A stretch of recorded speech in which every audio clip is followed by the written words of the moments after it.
The interesting thing is the scorn of the white man now. The white man is terribly scorned. The white Gentile male. Why the white Gentile male? Because it's the white Gentile males who ought to be leading the human race to God, and who aren't doing so. And they've turned liberals, they've turned to their looking after their own interests and no longer God's interests. And therefore,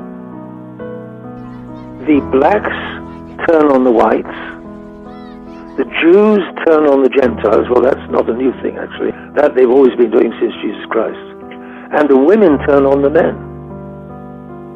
Because the men are not fulfilling God's mission for them, which is to lead. The whites are not fulfilling God's mission, which is to lead. The Gentiles, the Catholics, are not fulfilling the mission for them, which is to lead, including leading the Jews to God and away from hell, where otherwise the Jews will fall. And so there's a perfect logic in feminism, in racism, and anti-Semitism. And the logic is that those whom God has appointed with a mission to lead their fellow human beings to heaven are not fulfilling that mission. And therefore God is punishing them by the uprising of those that they should be leading against them. And therefore we see what we see today, this fanaticism about racism and anti-Semitism and feminism. And it's all logical. And it's all to do with God. Of course, anything important in human affairs has got to do with God. If it hasn't got to do with God, it's not important.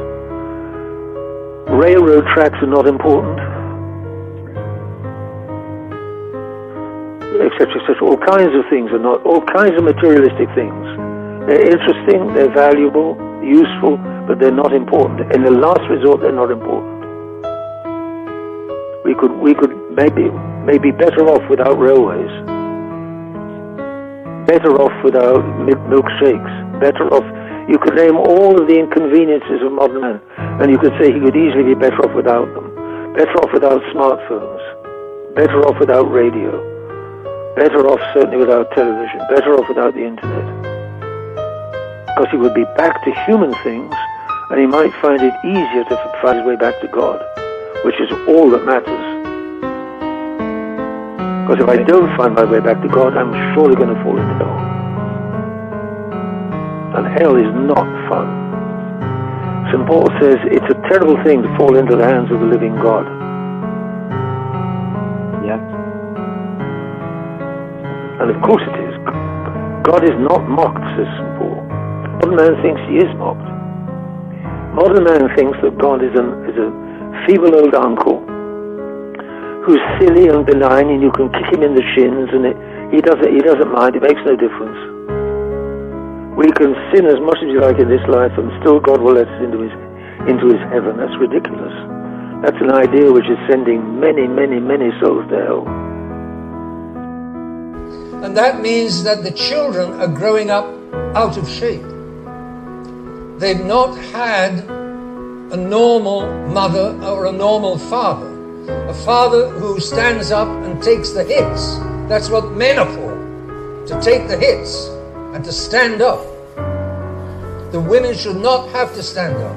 They should be able to lean on their husbands.